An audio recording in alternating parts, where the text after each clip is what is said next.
Hello, twisted humans. Do you find yourself wanting to know more about the latest murder, conspiracy, cult, or haunting? Then this is the podcast for you. I'm Alicia. And I'm Sierra, and this is Twisted and Uncorked. Hello and welcome to episode 214 of Twisted and Uncorked during Halloween season. An unsolved episode which takes place in the 1970s and therefore pairs well with our costume theme of the week, 70s. We will reveal in 3, 2, 1. I like how we did exactly the same pose. Well, I mean, it's necessary. I am like a beachy hippie. I'm so jealous of your flower crown. I was literally trying to make myself a daisy flower crown or find one, and I couldn't. This is literally a necklace that I just put on my head. Perfect. So perfect. You know, I like it. You look cute. Thanks. My headband's really itchy, but it works. So yeah. And I got to bust out my feathered earrings that I never got I was looking for feather earrings. I went with a feather necklace instead because I couldn't find any. No, those earrings are so cute. Oh, thanks. So big and fluffy.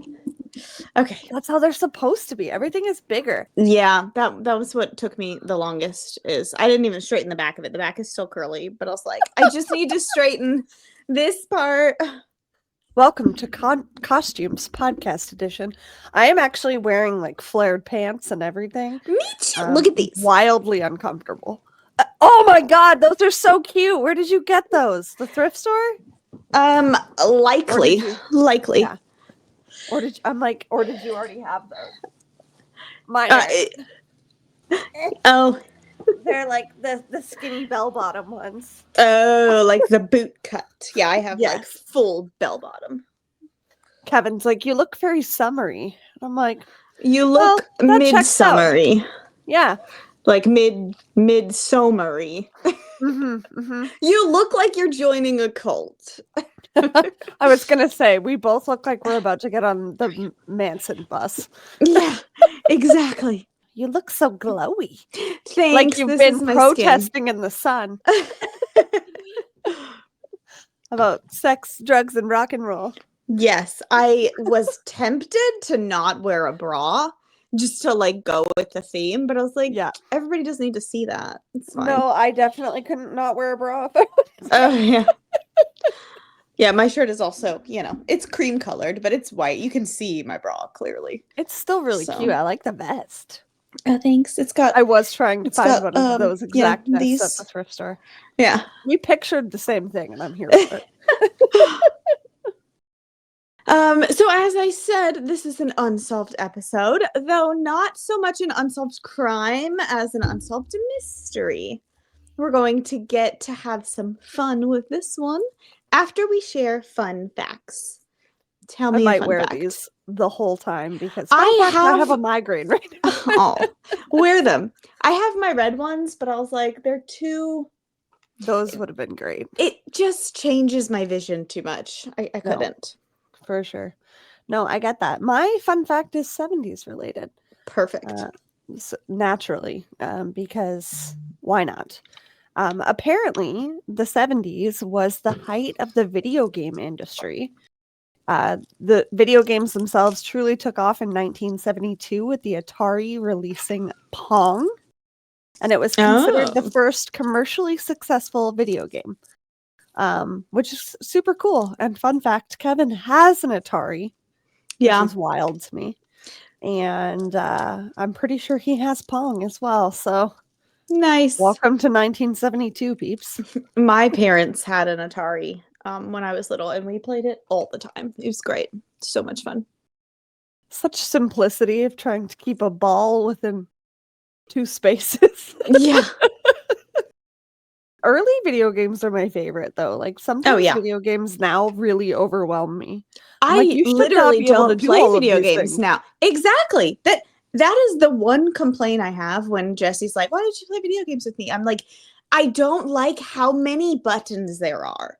Like, why can't I do this, and this? Like, can I just run and shoot? That's all I need to know how to do. Run and shoot. That's it. There's too Like the many original Halo. options. Yes. Gears of War, the very Yeah. first Call of Duty Black Ops. Yep. That's all Yep. I want to do. Maybe sometimes I'll throw a grenade, but like I don't want to lay down and this and that. Like, You have to crouch or rob yeah, people it's or too hand-to-hand much. combat. Yeah, Learn that's how to too hard. fly a plane. Like, Jesse plays Destiny. Kevin plays Destiny, right? Yeah, way too complicated. What do they fly? It's like and a why fucking is there broomstick. fishing involved? Yeah, they fish. They fly on broomsticks. They have like a little ball orb that follows around and sometimes can do its own thing. I'm like, what? Why are there so many things? Okay. Anyway, this is supposed to be fun welcome facts, to our not video game. anger-inducing facts. Welcome to our video game TED Talk. This is why I play Animal Crossing, because I just run around my little island and take care of it, and I'm happy. Yeah. This is why Sims has always been the best game ever. Yes. My fun fact is that gorillas were not formally discovered as a species until 1847. What? Talks of hairy people and man-like apes were had before this formal discovery, but these were largely regarded as rumors or legends, kind of like how we think of cryptids today. So, if you think about it, the people who colonized and created the United States of America did not believe in gorillas. They didn't think they existed. That's crazy. 1846. But it's like not that much of a stretch, because like look at chimpanzees. Yeah. Gorillas are like muscly Human and a lot sized. bigger. But they still can do all the same things part. with their hands and feet. That so it can't be that far of a stretch. They're just way bigger. Way bigger. Have you seen what's in the ocean, people? We should not be surprised by size. I mean, in 1847, they had not seen what was in the ocean yet. So let's face it, in 2025, we've barely seen what's in the ocean. We barely know. Speaking of gorillas, today's episode pairs well with a drink that is a mix between a mudslide and a drink sometimes called a chunky monkey, sometimes called a dirty monkey. I'm torn between calling it a muddy monkey or just calling it a banana mudslide. Ooh, but the flavors. We used to call them chunky monkeys. And I was left unattended with it for far too long, so mine is gone. Well, the flavors of this one is going to be banana, chocolate, and coffee. So I've seen a lot of banana and chocolate. I've seen a lot of chocolate and coffee. This is banana, chocolate, coffee. It works. Yes. The cocktail recipe is quite intricate with 1.5 ounces of vodka, 1/2 ounce of banana liquor, half an ounce of Irish cream, 1/2 ounce of coffee liqueur, 1 ounce of heavy cream, 1 banana, chocolate syrup, and ice. But for a much easier mocktail version, you can simply mix banana, I did banana pudding mix with chocolate milk and coffee. How did you make yours? I originally did mine with a whole banana, a little bit of ice cream, 2 shots of coffee, and chocolate syrup. And I blended it in a blender, and it was fucking delightful. It is very yummy. And now I'm drinking the rest of my coffee with the last little bit of what was in the blender, which is not good. It just tastes like banana coffee at this point. It's all about the mixture. Yeah, it's all about the balance of the 3 flavors. Gotta add some coffee, some chocolate in there. Drinking it so fast. Clearly, I was hungry. I love chocolate and banana shakes. There is. Do you guys have Checkers or Rallies? There's a Checkers / Rallies. 2 different things owned by the same person. They just call them different things in different parts of the world. Checkers or Rallies, whatever you have in America. In your part of America is what I meant to say. Anyway, they have the absolute best chocolate banana milkshake. And I love it because I like actual banana and chocolate, but it's banana flavor, but it's done so good. Like it tastes like candy. It's so freaking good. I tried to get one on my way home so that I could just put coffee in it. But because it is fall season now, they switched their banana with salted caramel. So they didn't have the banana until... But that sounds really good. It does sound really good. But they don't have it until it's fall season is over. So unfortunately... See, my favorite part about getting milkshakes out is that they're always like thick and perfect. Yeah. Whereas I apparently just don't know how to make frozen beverages, and it's always way too watery. Well, mine turned into like a chocolate milk type thing, so I put ice in it. It looks good But though. it's very yummy. It's delicious. Mine was like a banana chocolate coffee milkshake. If I was not working in 4 hours, I was going to make the boozy version. Because I actually do have banana liqueur, which why? Don't ever remember back. Yeah. But I do actually have banana liqueur. But it's good. So I might have to make it at a later date and report back. So aside from the bananas being a favorite food of the gorillas, this drink also pairs well with this episode due to the location of where this unsolved mystery happens. In southern Illinois, in a town called Murfreesboro, near the Big Muddy River. We're going to take a quick break, and then we'll get into the episode. On the night of June 25th, 1973, a young man, Randy Needham, and a young woman, Judy Johnson, snuck out in the night and rode together to the river's edge at Big Muddy. Judy Johnson, probably not a real name, was already married, and not to Randy Needham. So they were trying hard to be out of sight of anyone at all. But by the end of the night, they'd both be interviewed by police at their own free will, because the mystery that they had stumbled upon was even more scary than Judy's husband and the rest of the town finding out that she was with Randy. Oh, the scandal. I feel like I've just walked into an episode of Riverdale. Oh, yeah. I don't know why. That's the vibe I'm getting. Don't know why. Just as they were starting to really enjoy their night, Judy, 28, and Randy, 19, heard something outside of the car. So very much more Riverdale-esque. They called it a cry, but described it as a greatly amplified eagle shriek. And It's a Harpy eagle. Sorry. And when they peered out the front windshield from probably not the front seat, Randy reportedly saw a creature at least 7 feet tall, hairy, light-colored, but matted in mud, staggering toward them. Okay, that's terrifying. I also don't know why I didn't go Mothman with my first guess, but now I'm picturing a Yeti. Because you said light-colored. Yeah. The Knott couple staggered into their seats and peeled out of the area, debating on whether or not to formally report what had just happened. Eventually, they decided that they couldn't go on knowing that that big muddy monster was out there, able to hurt some innocent person. They went to the police together and told them everything. Surprisingly, the police took the reporting very seriously. They were quite shocked that the two would admit to being together all alone in the middle of the night in the back of a vehicle near the water's edge. Quote, they wouldn't risk... Look good. Exactly. Quote, they wouldn't risk all that if they weren't really scared. End quote. But I do believe the police agreed to change Judy Johnson's name on the police report, as it looks like a name ending with an E was erased from the spot where Judy Johnson now sits. But whatever. A few officers, including Jimmy Nash, went out to the site where the young adults reported to have seen the creature, and they were baffled by what they found.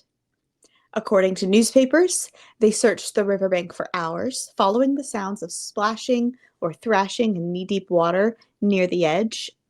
They found large footprints, indenting the sticky mud that made them believe exactly what the Knott couple described. And when they heard the shriek for themselves, they scrambled, knowing they'd need some sort of backup to discover what was really going on. Quote, there was the most incredible shriek I've ever heard. It was in those bushes. That was no bobcat or screech owl, and we hightailed it out of there." End quote. The very next night, yet another report came in about a big muddy monster. 4 separate witnesses all seeing the same thing at the same time from completely different points of view. At one home, a 4-year-old boy is chasing lightning bugs in the backyard when he was spooked by something nearby. Quote, "Daddy, Daddy, there's a big ghost out back." End quote.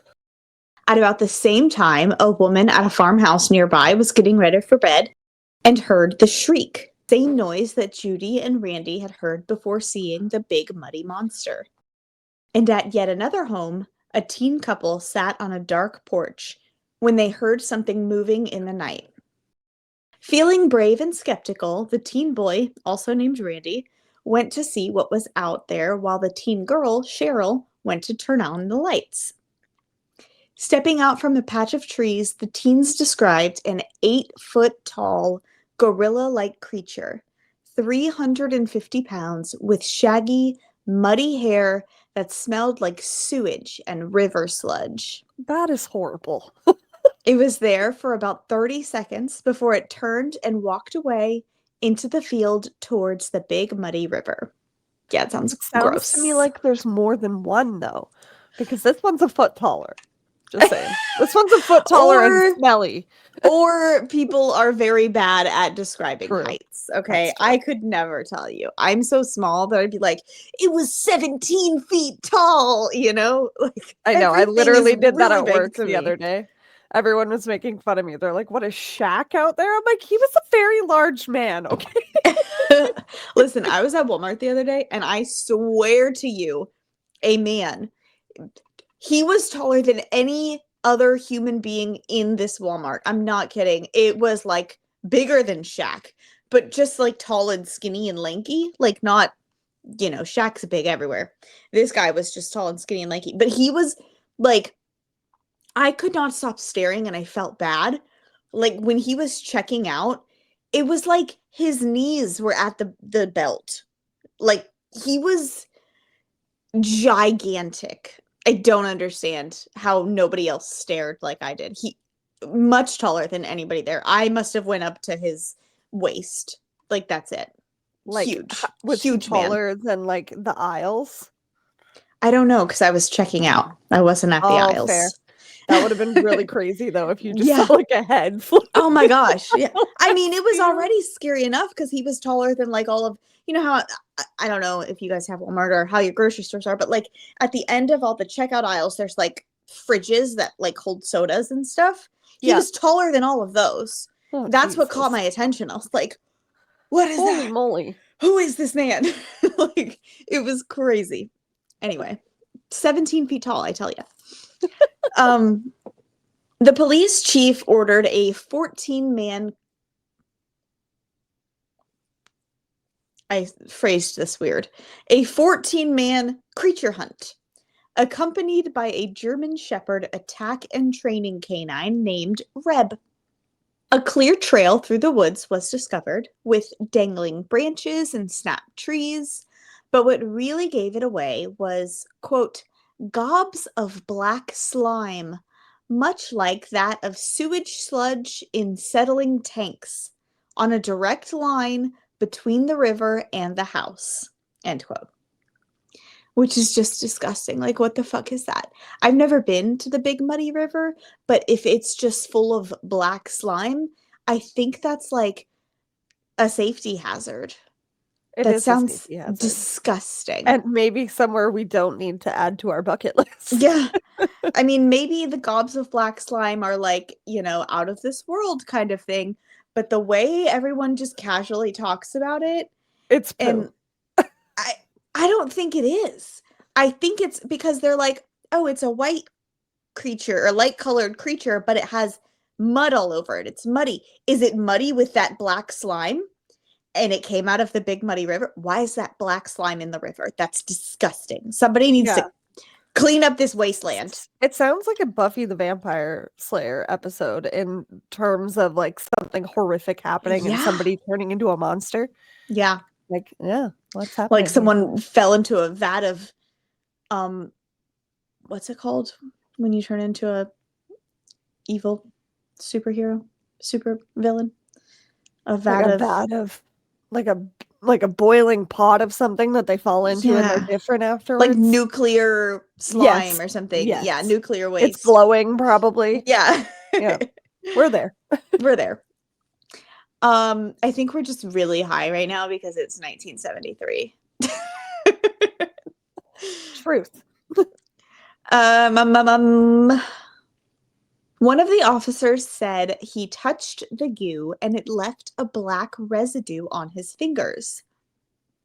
Reb took the group of the officers all the way to a barn at the farmhouse, but the poor good boy was too scared to go inside, yelping and whining. When the men went in to investigate, they found nothing. At least, nothing that they could see.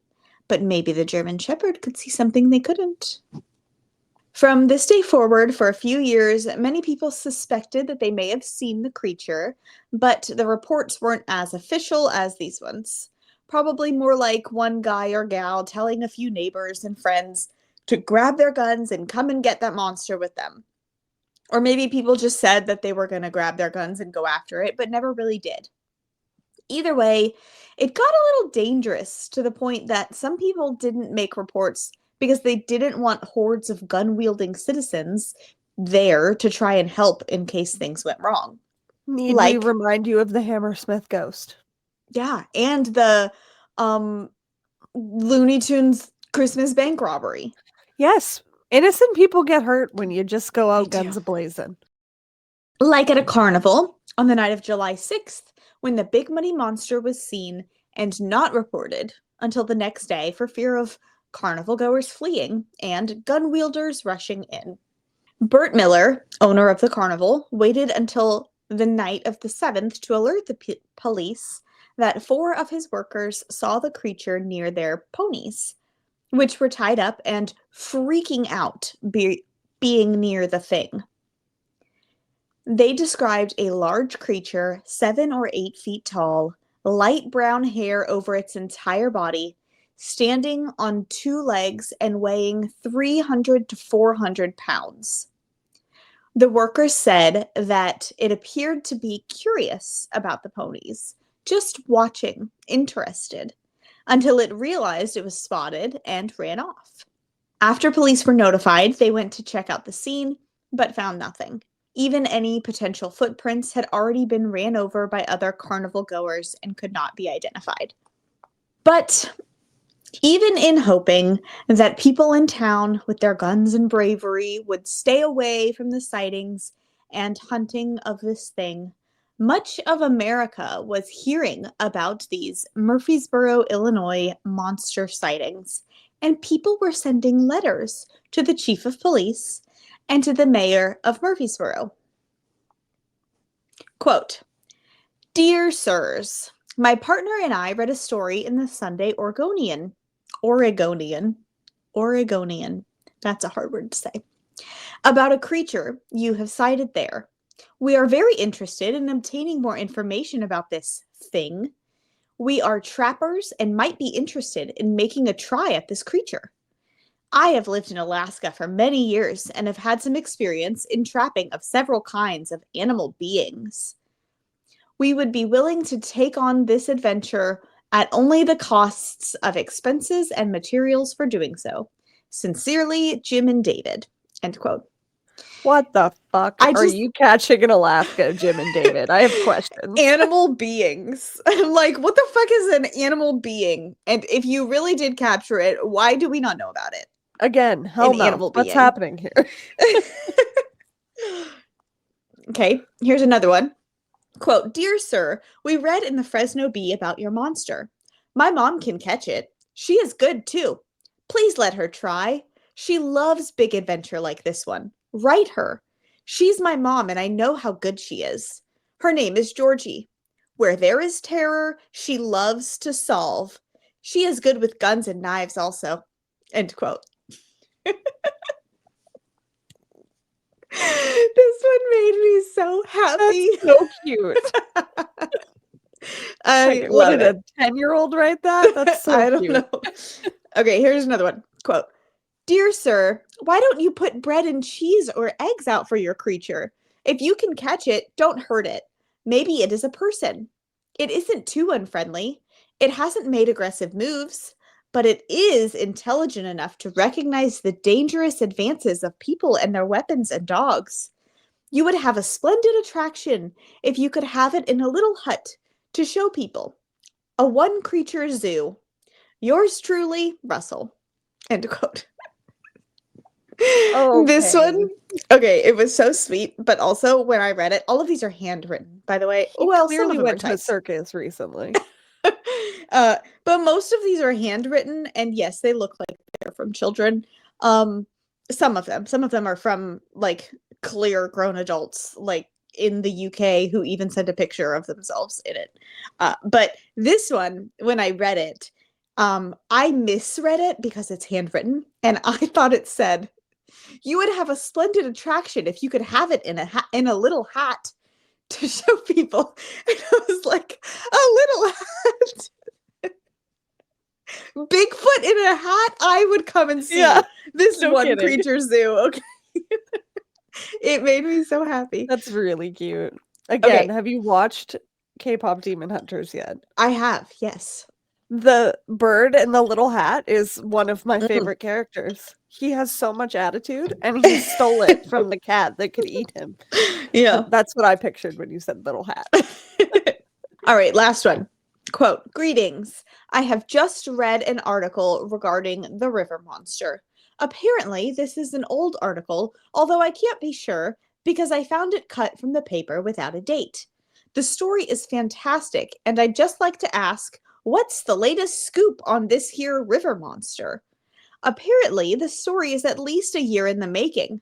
I'd really appreciate a reply, and for that purpose, I have enclosed a return envelope with my address. Thank you, Robert." End quote. And I picture that this Very was written considerate. by like a 13-year-old who's like, "I'm going to be really fancy in my writing and maybe I'll get a reply." Yeah, But it right? still reads like a When did James child. Bond come out? He thinks he's James Bond. Yeah. Or like Indiana What's the Jones. latest scoop on this Yeah. here river Y monster? yeah, this here. Mhm. Oh, man. Simpler times. If you go to murphysboro.com, there is a collection of photos of handwritten letters sent to the town. You can read more if these interest you as much as they did me. But we have a little more to talk about, so we're just going to keep going. The three events that I have described so far happened in the summer of 1973. And as I said, people did stop reporting to the police after this, but that doesn't mean the sightings stopped. However, there were more official sightings reported to the police 3 years later during the summer of 1976. On June 19th, 1976, three young boys, Ricky, 10, David, 11, and Russell, 13, were playing with a wiffle ball when one of them knocked it into the woods. They all went wandering in to find it. Ricky, who was leading the way, stopped suddenly, noticing something tall and gray staring at them. Ricky screamed, which alerted the other boys to look in the direction of his sight line.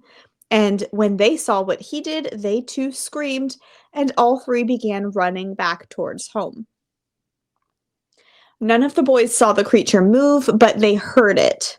As soon as they began to run back, the sounds of loud stomping and thumping erupted behind them, like it was running away too. The boys' parents debated whether or not this was serious enough to tell the police, or if it was just the kids' imagination playing tricks on them in the night. But after talking with the boys for a while, they decided, knowing their kids, this was serious. They saw something. The police came by and took the report and searched the woods. They didn't find any footprints or obvious trails, but they did find a bunch of rocks that had been recently turned over in the area where the boys saw the creature. And the final official reported sighting came about a week later on June 27th, 1976. Again, three kids who were out playing at night noticed the creature. I don't have the ages of these children because not all cops are created equal. But two of them were siblings, Michael and Melinda, and one was a friend, Karen. The kids were playing at a park that was just across the street or so from the siblings' house, and they had their dog with them. The kids were on the swings when they heard something moving over near the creek bed in the woods. About the same time they heard it, so did the dog. The dog went crazy, barking at it, but also backing away as if it was scared. One of the children described it. Okay, let's keep in mind these are children, all right? One of the children described it as a 6-foot-tall monster that must have weighed 5 to 6 tons and had a black furry coat. Another of them said it was, quote, real tall, fat, and big, end quote. And the last child said she saw an object walking in the woods. That was her full description. An object walking. Sure. All right. 5 to 6 tons. Okay. It's 5 to 6 tons. More than an elephant, but whatever. Only 6 foot tall. Fat. Fat, though. Apparently made out of iron bricks. Yeah. Again, the police searched the area, but found nothing. Were the kids' minds just playing tricks on them because they knew about the big muddy monster from around town? Or was it getting better at covering its tracks? Was it looking at the children with curiosity and interest like it looked at the ponies 3 years prior? And what even is the big but muddy monster anyway? Some people think that the big muddy monster may be the same creature that was spotted 3 times just an hour and a half northeast of Murfreesboro in the spring of 1973. This creature was known as the Enfield Monster. The first sighting was on April 25th, 1973 at about 10 p.m., scratching outside the front door of a man named Henry McDaniel. 2 weeks later, the same man saw the creature, but this time out by the railroad tracks. He called the radio station to tell the others about it, and they came to investigate the next day. They alleged that they saw a creature standing near an abandoned building on Henry's property and made recordings of the noises it made, which they called cries, and then they fired gunshots in its direction and it ran off. And I'm like, how is a decade so revered for being about peace and love also the one where people are just like, yeah, let me shoot at it real quick? Like, what the fuck are you guys doing? What if it was just a really big burly man crying in the woods? Yeah, what the fuck? His Sometimes night men is need a going good bad cry. enough, clearly. Yeah. Let alone being shot at. 2 days after this incident, the police had to be called out to investigate separate reports of gunfire as a group of drunk men were out allegedly hunting the Enfield monster. They say they found the thing, but police couldn't really believe the drunken men with firearms. They just arrested them instead. Did the big muddy monster start in Enfield in the spring and make its way down to Murfreesboro by summer, scared of the gun-wielding crazies further north? It's possible. In fact, many people believe that the only reason it's seen in the summertime is because it must be migrating, just passing through the Illinois area altogether. Though Henry McDaniel isn't a very reliable source about the Enfield monster. His descriptions changed a little. At first, when he heard this thing outside of his door, he said that, quote, it had 3 legs on it, a short body, 2 little short arms, and 2 pink eyes as big as flashlights. It stood 4.5 feet tall and was grayish colored. If they do find it, they will find more than one, and they won't be from this planet, I can tell you that. End quote. That's a very different creature. Yeah. Also, many people in the area believe that it was likely just a kangaroo that escaped from the zoo, which sounds about right. Listen, buddy, you came face to face with a kangaroo, not a fucking alien, all right? With short legs and short arms. Yeah. The incident 2 weeks later at the train tracks, though, he described something completely different. He said he saw the creature again, which would imply it was the same one or same type. But when he invited the men down to look and they found something near the abandoned building, they called the creature, quote unquote, ape-like. And kangaroos just don't look like apes. The famous Patterson-Gimlin film of Bigfoot was taken in 1967, roughly 6 years prior, but word traveled slow back before the internet, so maybe Illinois had just recently heard about it and got in their minds that they had a Bigfoot too. Based on the sketches made by all of the people in Murfreesboro, that is exactly what the big muddy monster looks like. And surprisingly to me, Illinois is 5th out of 50 for the most reported Bigfoot sightings. States by state. Sorry. So, like, of all 50 states, Illinois has the 5th most Bigfoot sightings, which was crazy to me. I had no idea Illinois had that many sightings. Yeah, I thought that was like more Pacific Northwest for sure. Yeah. Well, 4th is Ohio. Yeah. Well, that doesn't surprise me. Everything fucking Ohio's fucking Ohio. Yeah. Ohio is like Ohio and West Virginia. Nothing yeah. surprises me. Yeah. But outside of that, that is surprising. The town of Murfreesboro has recently leaned into the idea that a Bigfoot may use their town as a stop in their migrating season, and it is now home to the Big Muddy Monster Festival and a Big Muddy Monster sculpture, as well as a Muddy Monster comic book, a mural, Big Muddy Brewing, Big Muddy Brewfest, and a song that I am not going to try to sing, so look it up yourself. The police chief said in 1973, quote, "We don't know what the creature is, but we do believe what these people saw was real. We have tracked it," end quote. And the sentiment remains the same today. Something is out there, but without the proof of some scientific discovery, it's just another unsolved mystery. That is the Big Muddy Monster of Murfreesboro, Illinois. I don't know how I've never heard of that. But I don't know how I hadn't either. I mean, I guess because it just gets lumped in with every other Bigfoot story, you know? But what I can tell is people believe that this is a mix between a brown Bigfoot, I guess, and a Yeti. A mix between a Bigfoot and a Yeti. That, you know, maybe the two, you know, just a different species of a Bigfoot. You know what I mean? And because it's lighter colored, it's not brown like regular Bigfoot, but basically it looks exactly the same.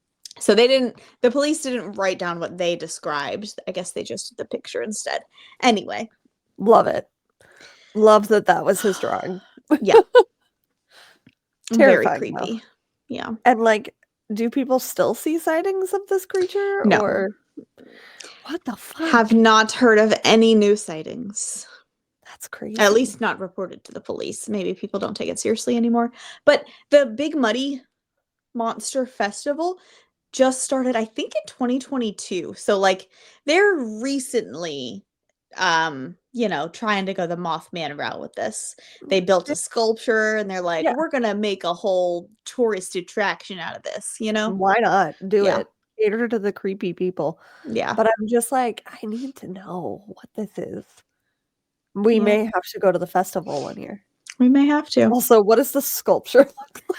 It looks like a Bigfoot. It looks like a Bigfoot. Does it have an amazing butt also? I have not seen its butt. If it doesn't, it should. This is the important news that our twisted humans are after for sure. They definitely want to know. Oh, there it is. Oh, why are all of the photos taken at such an angle where I can't see his butt? It's only important to us, apparently. Couple of perverts. Oh, man. Oh, this one kind of you can see. Do we approve? Oh, no, it could be juicier. It looks exactly like Bigfoot. Yeah. They even took the stance. The walk. Yeah. Yeah. The Patterson-Gimlin film walk. Yeah. Yeah. Interesting. I'd still visit it if it was. Yeah, It the was Big in the Muddy area. mural, though, is Ooh. much different. Where is the mural? There it is.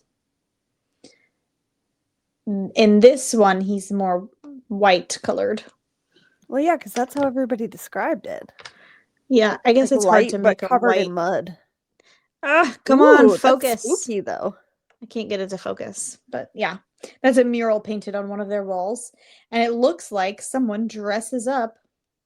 Amazing, as you Come should. on, focus. There we go. Focusing. That's epic. Yeah. Interesting. Great costume, though. Yeah. That's a big muddy monster right there. I love it. I'm glad that we didn't dress up as big muddy monsters because Yeah. that's too much. No, he only visited in the 70s when everybody was about peace and love and True. high as shit. So, Yeah. Well, we need to move on to something happy. Do you have we anything happy do. to share? Oh, I have something to share. Okay, so my brain is mush right now because we just spent. So last week was homecoming week. Oh my gosh, it was so busy. And then Sissy had homecoming night. And then the very next day, we all went to the lake house because we had to paint at the lake house. So Sunday, we drove all the way there and just went to bed. Monday, we taped everything up. Tuesday, we painted. And we didn't leave until this morning. And Jesse had to work at 10. So we drove in a rush from the lake house back home. So I'm sleepy. That's what coffee as a drink was great. But while I was working on this episode on Sunday, probably, I was outside sitting on the back porch area and I kept hearing howling, shrieking, crying. It sounded like there was a freaking Bigfoot out at the lake. And I tried to explain it to my children. I tried to record it, but you can't. It was so loud. It was so loud in my ears, but I could not get it on recording as loud as I was hearing it, as hard as I tried. Let me see.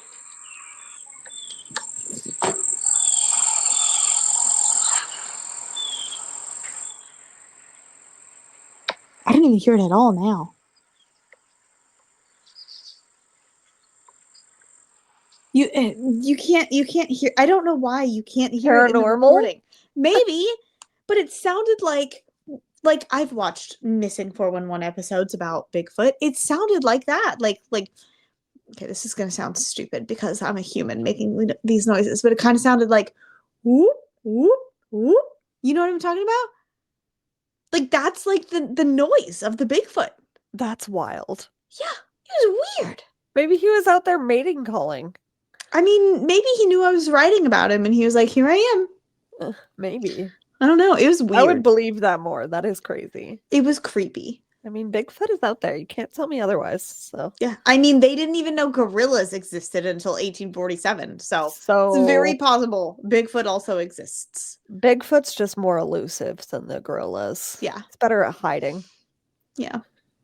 Jesus. Well, that's cool. That is something happy. It was cool. My something happy is not Bigfoot related, sadly, but I am really happy about it. I'm going to vent to you off air about it, but the good of it all is that I get next Wednesday and Thursday off, finally, I've been told, so that I can go to Seattle and see Beach Too Sandy live. So Yay! I'm very excited about that. Up until yesterday, I didn't think I was going to, or up until an hour ago, I didn't think I was going to be able to go, rather. Yeah. So I'm very happy. That's and exciting. Caitlin from Pacific Northwest Haunts and Homicides is going to come meet me. Nice. She's going to drive from Portland. So I'm excited. And hopefully we get good weather because there will be lots of walking, but it is Seattle, so I won't hold my breath. But I'm excited. That is exciting. Yeah. Yes. And when I tell you the other parts on Bitch and Wine, you were going to be like, what the fuck? So just wait to get mad. If you want to hear about that, come join us over on Patreon. And we will also have a October urban legend for you this month. So yes. I don't know what is in store for us, but I do know the theme and I'm excited for the costume. So you guys will definitely want to see that. And we will see you next week for I'm going to call it paranormal of sorts episode. And in the meantime, Keep it twisted. twisted. Twisted and Uncorked is hosted and produced by Sierra Zorn and Alicia Watson.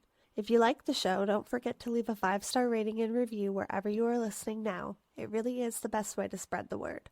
You can check out all things Twisted on our website, twistedanduncorked.com, and we will see you next Tuesday for a brand new episode.